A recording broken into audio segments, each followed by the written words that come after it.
Now, being clever is a real pain in the backside, isn't it? I mean, sure, you might always know where you've put your keys and that you're really good at Where's Wally or Where's Waldo if you're not from the UK, but noticing stuff and thinking more deeply than you should is a surefire way to actually ruin a movie sometimes. Subtext is the mortal enemy of joy and a cruel trick played by filmmakers to lure us into a false sense of security. Oh, you think this movie is about a cute little unicorn? Wham! The unicorn is a metaphor for oppressed peoples. Now, this movie doesn't actually exist, but feel free to take that idea if you want it. But what do exist are the following 10 films, all of which are much more harrowing than they first appear on the surface. The opening scenes to these movies actually hide a wealth of secrets that, when you dig a little deeper, will change the way you see them forever. So let's take a look at them. As I'm Jules, this is Whatculture.com, and these are 10 sci-fi movie openings that get way worse the more you think about it. Number 10. WALL-E. A post-apocalyptic drama where the world has been ravaged by human wastefulness, leaving behind a polluted husk of a planet populated only by robots, is actually a charming, family-friendly movie with a lot of laugh and endearing moments. Damn you, Pixar, you are good at this. The 2008 classic WALL-E is a fantastic film, no qualifiers needed. The titular robot's quest for love is interwoven spectacularly with a larger story about the human race's return to Earth decades after they abandoned it for a life of luxury amongst the stars. Now, the movie begins with a couple of shots of space before sweeping down to Earth to see the mess in which humanity has left it.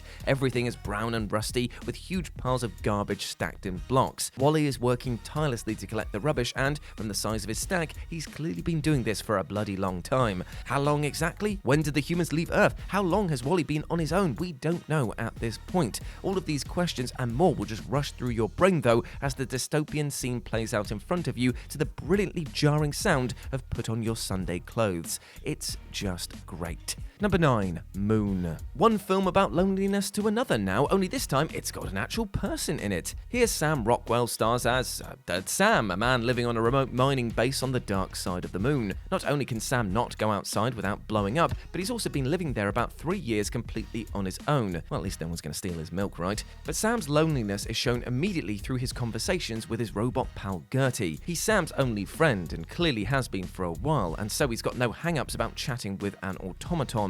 Other hints are there that Sam is not actually enjoying his tenure on the moon. His hair is long and his beard is disheveled. He's clearly given up on taking care of his appearance. Also, the shots of him driving around the lunar surface are big and empty, and the chilling soundtrack just screams, "I am alone." Watching Sam's plight puts you directly in his moon boots and makes you think of how you'd cope if you were stuck up there for so long.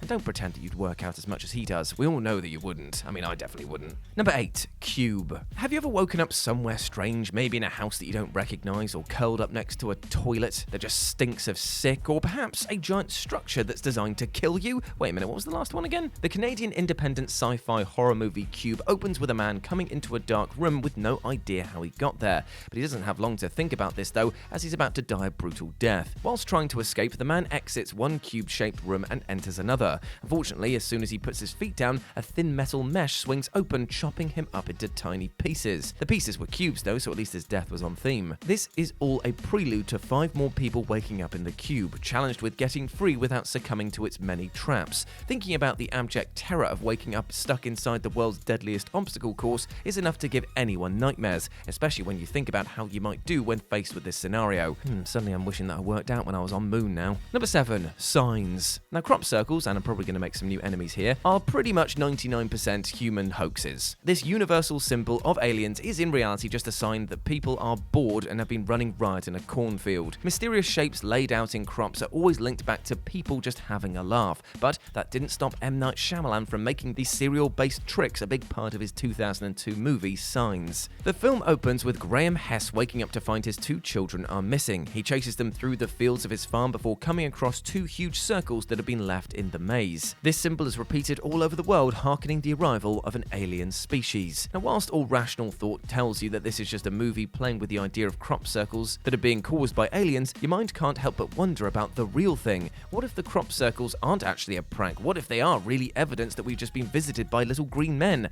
They 100% aren't, but it is scary to think about. Number 6. 6. Total Recall. A film about memory, reality, and Arnie's pecs, which, to be fair, are pretty much what all of his films are about. 1990's Total Recall opens in pretty grotesque fashion. It opens up on Schwarzenegger taking an innocuous stroll across Mars with his lady love. All is right with the world, that world being the Red Planet, until the ground gives way beneath them and he falls into a ravine, where rocks smash against their spacesuits and Arnie's helmet bursts open, causing his eyes and tongue to swell up due to the change in pressure. Just as the camera is about to be covered in muscular brains, he wakes up, revealing that it was all a dream. Or was it? You see, it's never entirely clear what's real and what's not throughout Total Recall. Arnie has had his memories messed with by the villainous Recall Corporation, so he doesn't actually know what's reality and what's a dream and what's a vision of things to come. The film messes with your head brilliantly, leaving you second-guessing everything right from the very start of the film. If Arnie's exploding eyes weren't frightening enough, the idea that everything is a dream should definitely do the trick. Number 5. Guardians of the Galaxy. Now, Peter Quill might have ended up as one of the universe's greatest heroes, but he didn't have the easiest start in life. When we first meet the future Star-Lord, he's in a hospital on his native Earth, watching his mother slowly be taken by cancer.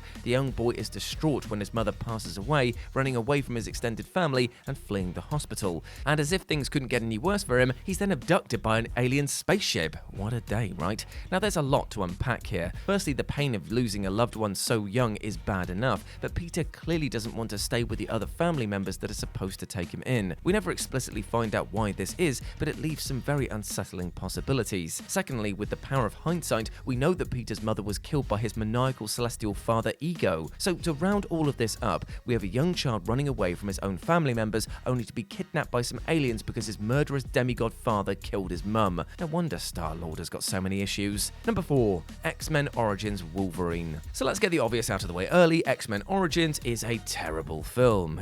Insert obligatory reference to the muted Deadpool here. However, its opening sequence does unlock a lot of secrets about our favourite claw-wielding mutant. When we first meet Wolverine, he's a small boy living in 19th century Canada. His mutation is triggered by the murder of his father, producing his claws for the very first time to stab the man who killed his pops. He then spends the next 100 plus years on the run, fighting as a soldier in various wars alongside his half-brother Sabretooth. You know, the same Sabretooth that Wolverine interacted with loads in the first X-Men film, but didn't seem to recognise at all. Not only do we find a little bit more about Logan's life before the X-Men, but we also discover that he's been harbouring familial guilt. Whilst fighting in Vietnam, Sabretooth becomes increasingly violent, nearly murdering a civilian. Wolverine has to stop him, which drives a wedge between them. Much like Peter Quill, this opening explains so much about Wolverine's attitude in later films, as we try to come to terms with the decades of horror that he's endured. Number 3. The Thing. It comes up a lot in lists like this, but it's worth repeating just how genius the opening to 1982's The Thing really is. Set in the Antarctic tundra, the early moments of The Thing finds the group of American researchers watching a seemingly harmless dog running towards them. The group are bemused at the appearance of this good little boy, but not nearly as much as they are by the helicopter that's chasing it, nor the man who gets out of the helicopter and starts trying to shoot the poor mutt. The Americans respond in the only way that they actually could, by killing the man, and then they take the dog in, which is a big mistake. As we all know, the dog is actually the titular Thing, a shape-shifting alien that runs riot throughout the base, but all of this could have been avoided if just one of the foreigners had bothered to learn the native language. Before he dies, the man from the helicopter shouts a warning in Norwegian, telling his fellow humans to avoid the monstrous dog at all costs. Unfortunately, everyone in the base skipped their Norwegian lessons that day,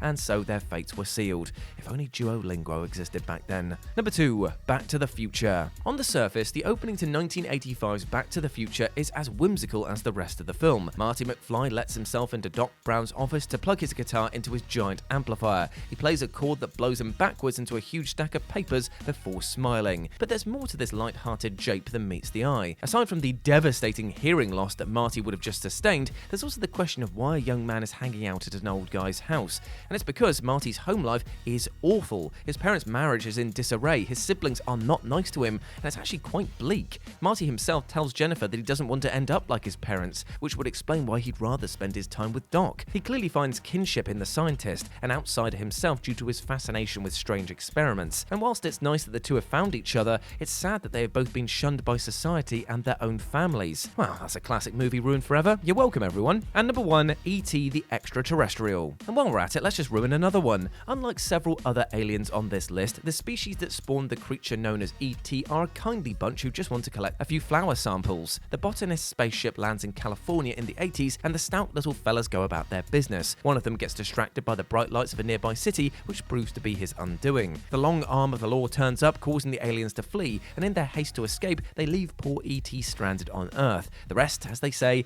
is cinema history. And we should all be grateful in a way that E.T.'s mates actually abandoned him, otherwise we wouldn't have got this bang-in film. However, when you think about it, it's actually pretty shocking that they just hung him out to dry like that. Not only did they leave him at the mercy of the American police system, which is a terrifying thought, but they didn't even notice that he was gone. He needed to phone home for them to come back and get him. And with friends like that, who needs bloody enemies, right?